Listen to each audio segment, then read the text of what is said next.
Hello, everyone, and welcome to Andersen Podcast series, Everything Tax. And today we have honor to host some of our guests from Uganda and Mr. Joshua and Mr. Kabito out here who are going to talk to us today the opportunities that exist in Africa. And Africa per se, we'll talk about East Africa and then we'll talk about Uganda per se. So welcome on board, Joshua and Kabito. Thank you. Thank you so much for sparing time to talk to our viewers on this very important topic.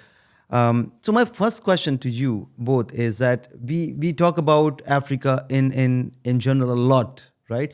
And it's saying that it's time for Africa. So will you be able to tell us and tell our viewers about there what opportunity lies in East Africa per se, and what this region is all about? Well, certainly. Thank you very much, Anurag, for hosting us. We're pleased to be here. We're very many miles from home, but we feel very much at home here. Thank you for making that possible for us. Uganda is a very small country in the context of things in East Africa. Square mile about, land size of about 240,000 square kilometers, population of about 48 million, small GDP of about 45 billion. Certain things may work in our favor. Young population, about 80% of the population below 30. Vested with some, minerals, lots of agriculture, and so on. But in the context of things, it's a very small country. You'll probably struggle to find it on the map. To appreciate it better, though, you'll have to look at it from the East African context. Uganda has been leading a proponent for the cause of East African community. And that community that started with 3 countries is now about 6 or 7. Kenya, Uganda, Tanzania are the original members. Then you have Rwanda, Burundi, Southern Sudan, and the big one that joined recently is DRC. Now that community in its size alone presents about 5 million square kilometers of land. You have a population of about 250 million. See how that happens? You then have the aggregated opportunities in agriculture, in minerals, in tourism. We have some of the most spectacular, just the scenery alone, just the sun alone, the climate, 2 rainy seasons in a year. Those are opportunities that are never really appreciated when you are looking at a small, tiny country. And so as the partner states grow towards a political federation, the opportunities for business even become more pronounced. And some of the drivers of the integration process is really the oil and gas opportunities. And Josh, I'm sure we'll be talking about that a lot more because it's personally involved there. But one interesting thing that you said about the East African region, where there are 7 countries, is going to be there, right? And it's increasing the size. So when you talk about these countries, is this integrated as such like Schengen? Is it the same model of Schengen? Is there going to be a common currency? Is there common laws that applies out there? People can freely travel. They can trade within the country. Something like Schengen, or is it what is it all about? Let the East Africa region? Let me actually surprise you. The EU and what was there before the EEC, the European Economic Community, was actually modeled on the original idea of the East African original community that was started in the 1950s and collapsed in 1978 because of political disagreements with Amin and Nyerere and so on. The revival started in the 1990s, and the idea is to achieve that union. So we're likely to have a common currency probably in the next 2 years. There are steps already to institute a central bank for East Africa. We already have an East African Parliament. We have an East African Court of Justice. And for now, the process is leading to a confederation. So there's already a constitutional process in the making. when working towards a common language, which is there, by the way, Swahili, but maybe a bit of challenges in Uganda because of historical purposes. But there are serious steps towards the integration of that process by teaching it in schools and so on. So we, in another 10 years, I think we're going to be very, very different. So this decade, leftover years in this 2030 is belonging to Africa, and then going forward. So coming on that particular point, Joshua, tell me something about what kind of opportunities lies in Uganda, for that matter, for a lot of our viewers. I mean, they're looking at Africa as a region to prosper the business, expand the region out there, because it's coming up. It's something, it has inhibited a lot of energy, a lot of, the culture is there, a lot of nature is there. There's unexplored things that I heard during our conversation. So I would want our viewers to understand more about, the opportunities lies in Uganda for that. Thanks, Anurag. And maybe the first place to start is where Kabito left off regarding the union of the East African states, because that's what underlines even the opportunities in Uganda. Whatever investment you are setting up in Uganda, you're setting up really not just for Uganda, but you have access to the region as your market. The East African community is effectively a common market already. There's a common market protocol. So that really gives you, brings down all barriers. All the tax issues around there are done in a unified manner. So you won't have to deal with, taxing in Uganda and then taxing in Tanzania. And then so there's more consistency about it. But specific on the opportunities, I think one of the key opportunities right now is in the infrastructure space, beginning with, first and foremost, oil and gas. We've had significant finds in the more recent past. There are fines, current blocks under construction. So we've done development phase for some blocks. They're under construction, meaning final investment decision has been done for blocks that have fines of a minimum of 6 billion barrels. Wow. And that's estimated to be a little less than 10% of the total potential that exists in that region. Now, the interesting thing also regarding the oil belt, the oil in this region, in Uganda, is within what we call the East African Rift Valley. Albertine. The Albertine, exactly. And it's the Rift Valley, the Albertine is within the Rift Valley. Now, the Rift Valley stretches from somewhere within Congo through Uganda into Kenya. So there's a lot of potential finds within Uganda, first of all in Congo, then within Uganda, and then moving also into Kenya. Wow. Yeah. So there's quite a bit of exploration also on additional blocks, and that in itself is a huge opportunity. And then obviously, like for any country to begin with that, that kind of, resources, I'm sure it requires a lot of infrastructure, it requires a lot of technology, it requires a lot of healthcare, because, you need people out there, right? Absolutely. I mean, you need people, you need healthcare, you need education, and then an entire ecosystem that is there. Yeah, and you see, and you put it perfectly. I mean, you get lots of people coming in to work in the oil sector. The first thing that they need is, common to human beings. You're working, and then you get bored. You need to rest. So recreation. Tourism. Food. Becomes a huge thing because of that. And obviously, we've got quite a lot of rare animals. Uganda and Kenya are the only countries that have the mountain gorilla in the world. Uganda. Congo. There are a few in Congo. They run over there from time to time, but yeah. So we've got quite huge potential, untapped potential in tourism. We're just scratching the surface. There's quite a lot in terms of food as well. So agriculture, Kabito talked about the 2 seasons that we have, but the potential to feed not just the East African region, but beyond is really significant. So this is a very important point because... May I just give some context to this? Where the oil has been found in the Albertine area was a kingdom called Bunyoro. It resisted colonialism, and that kingdom suffered greatly for that resistance and suffered neglect.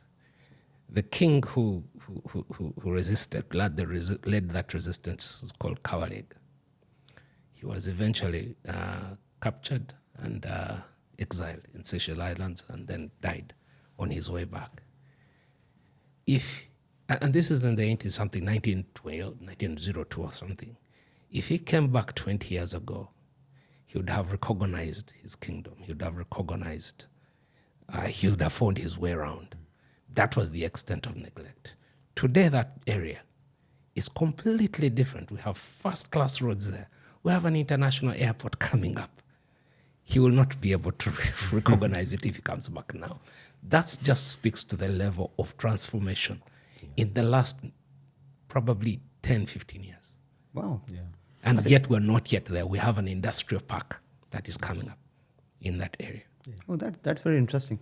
But I want to pick up on Joshua's point that talk about agriculture, because in UAE one of the critical element that we look at when an investment comes from UAE to outside is on food security.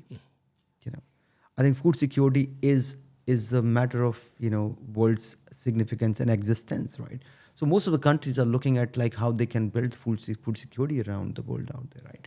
So do you believe that this is going to be a gateway for a lot of countries to look at Uganda as a food security destination where they can cultivate a lot of crops out there, cultivate a lot of food, things like that, and then Absolutely, and we're seeing a lot of investment in that space. We're seeing a lot of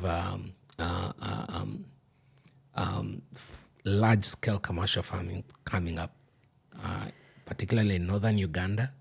That area was under war for quite some time, pacified probably in the last 20 years. So because of the free land available there, we're seeing a lot of commercial developments. In fact, if you do drive on the way north, you'll be able to see the farms coming up. Wow. And because the land is there, it's just the capital, to engage in this large-scale farming. Totally. That potential is bigger even in southern Sudan. There are soils in southern Sudan that have never been dug at all. Nature, it's all with that as it is. Just as well in eastern Congo, for example. So the opportunity for that area to be a world's basket for food is enormous. I can Yes. I can But understand. government of Uganda, talking about Uganda now, we have to be a bit different because the government is, for a long time we've been selling, raw materials out. That's what we sell to the world. The move is to process. So there's a lot of emphasis on agro-processing of food. So it's a government drive to process agriculture products in Uganda. For example, one of our most common raw materials is coffee. We make some of the best coffee in the world. Okay. I think that's very interesting. I mean, it's like, most of UAE people love the coffee to a great extent. Yeah. It must be Ugandan. We need to definitely come to Uganda. For Yes. that matter. So coming to Uganda, Joshua, tell us about the business opportunities. Like, what kind of establishments are there in Uganda? How somebody can, if let's say they wanted to enter Uganda market, how to set up? Yes. I mean, how long it takes to set up? Is it safe? And then the next question, then I can take it forward, is it really safe for people to come to Uganda from an government perspective? Yeah. Maybe I'll start with the last aspect of the question in terms of the safety. One of the reasons East Africa and Uganda are now being touted as huge places for opportunity is the political stability. We've had significant political stability over a fairly long period of time. In Uganda, definitely in Kenya, Tanzania, Rwanda. There are a few skirmishes in Burundi, but that is stabilized. Congo is also being stabilized. So in Uganda and across the region. So that political stability is there, and it's going to endure into the future. What the country has been focusing on is ensuring that the laws are very investor friendly. Okay. So, and it goes beyond just the laws. It goes towards how the laws are enforced and the administration of the laws. So, for instance, I mean, we've got a fairly up-to-date Companies Act to ease the creation of limited liability companies. We've got an updated partnership law, if you want a partnership. And there's quite a bit of updates, again, to really simplify the laws, simplify the setup, make it easy for one to interpret the laws. Also, in terms of setup, what the government has been pushing is efficiency. To make it easy, bringing all the various agencies that are involved in the setting up of businesses all into one spot. So So that single you have window kind of system. so that you have a one-stop center. Perfect. Where you'll set up your business, you'll get a TIN number, you'll be able to apply for what they call an investment permit with our investment authority. Banks. Which then exactly, you'll have access to banks there so that you'll be able to open an account. And all of that is to be done from the time of registration, TIN number, all of that should be done within a space of 3 days. Wow. There may be a couple of issues, particularly now for the opening of the accounts, which can move it a bit further. We still have to deal with KYC, etc. So that can take it to about a week. But the basic registration and TIN number obtainment, that within 3 days. So I think 3 days is very, very highly, efficient, the process, I must say that, in this kind of process does not exist in many, many countries. I mean, very developed country doesn't have this 3 days. Mm-hmm. And if we can achieve even within 7 days or within 15 days, that's what we call efficiency. I mean, it's just quite simplified version of looking at single window clearance and single source of doing every single possible, requirement with respect to registering an organization.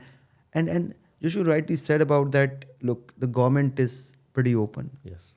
So, what kind of currencies are in prevailing out there in Uganda at the moment? I mean, is it the local currency, or is it predominantly dominated by dollar, or how is it?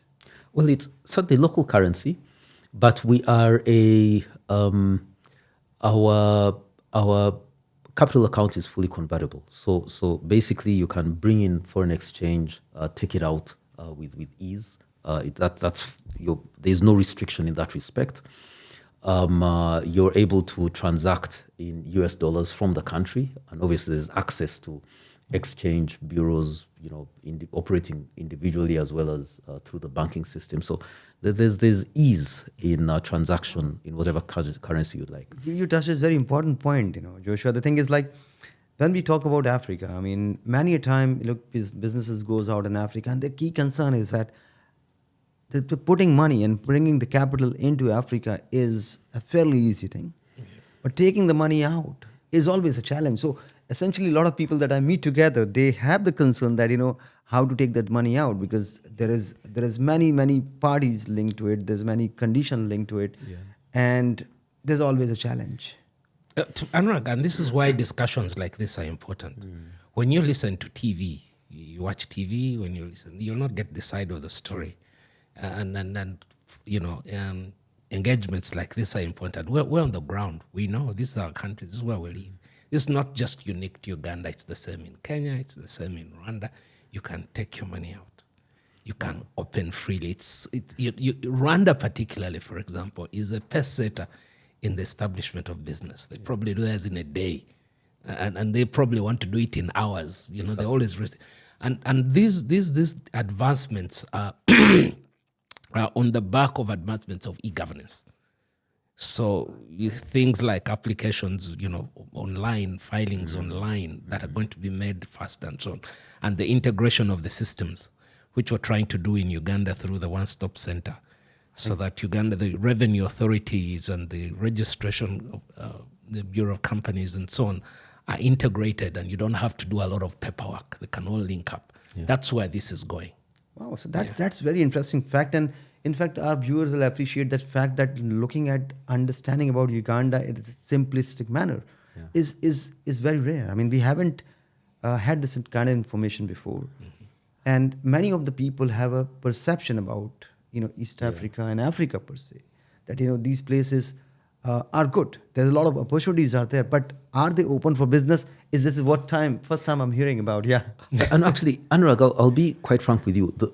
An investor who comes in will actually have a very unique problem. In fact, the problem is more his family's problem than his own, because it is likely that he'll want to stay.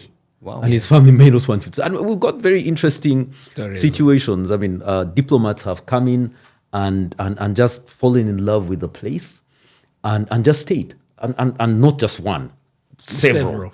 Across the continent. And the same for business people. Wow. So we've got to move away from the perception that the media, unfortunately, the reality now is that we know that media doesn't always give the reality on the ground. But media has given a picture from the 1970s, which has now become completely a thing of the past. Absolutely. Africa is very dynamic. very Young dynamic. people.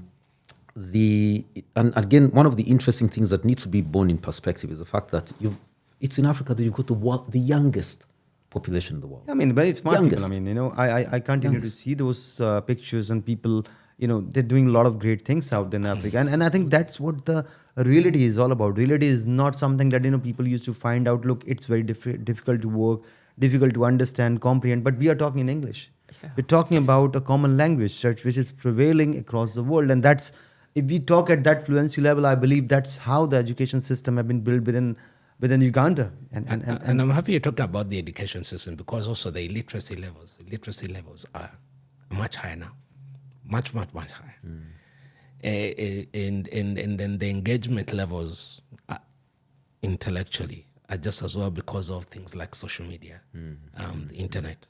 Yeah. People can follow world events. Yeah.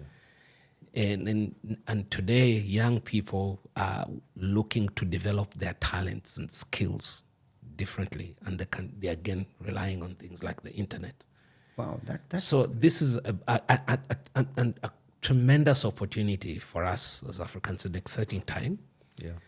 But just as well for the world to also appreciate us for who we are. This is also an exciting time to be part of it. I mean, this is one of our initiatives to put together Uganda on the right map. So before we conclude our session, for our viewers' purpose, so Joshua, just to help us understand about the tax regime, what kind of taxes that prevail out there in the country, and how, as Andersen Uganda, you can help our viewers to, setting up in their businesses, helping them out, promote their business, grow their business, expand their business, and probably doing the M&A transactions within Uganda. So just help us.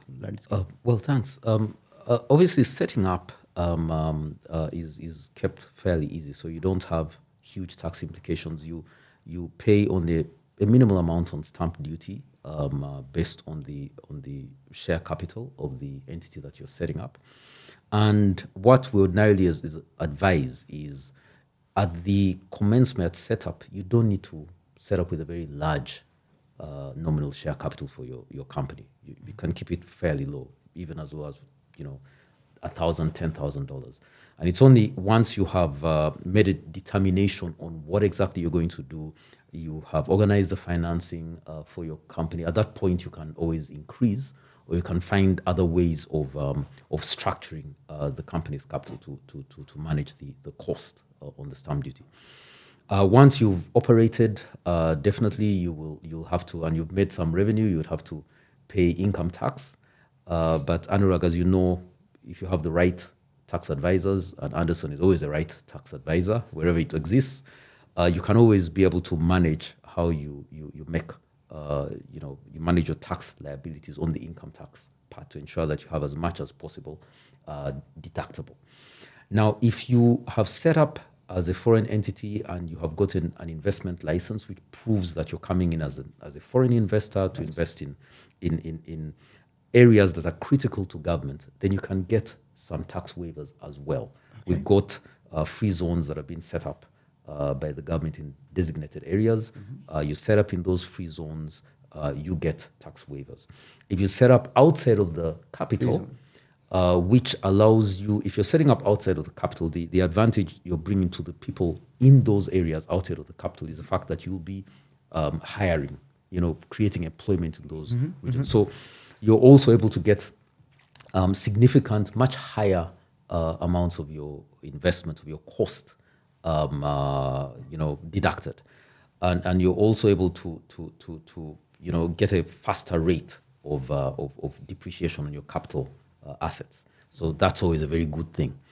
So there are all those benefits that ensure that if an investor comes in for the medium term, 7-10 years, at times even more, depending on the kind of investment, they will be able to significantly minimize the tax that they are paying on the income tax. Obviously, with that reduction in income tax payables, you will also have a deduction on what you're getting on the dividends. Perfect.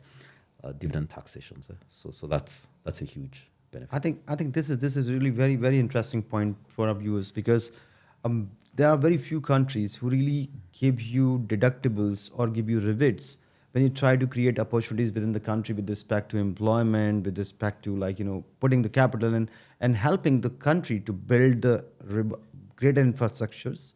And there's a reforms that is coming out there. So I think Uganda is definitely one of that place where the business can really take a big leap, and they can really grow a much more faster pace than in any of the regions. So Africa is definitely coming up. Thank you, Joshua. Thank you, Kabito, for being here and sharing such insight, which is really changing a lot of perspective that we all have about Africa and per se in East Africa.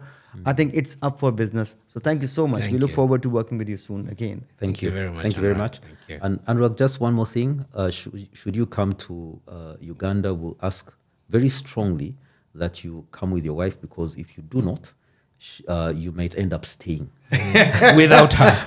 without her. So Thank you. I look forward. I look forward to that. Thank you so much. thank you. Thank you so much for your time to watch us here. And stay tuned for more podcasts on latest trend and topics from Andersen. Thank you so much.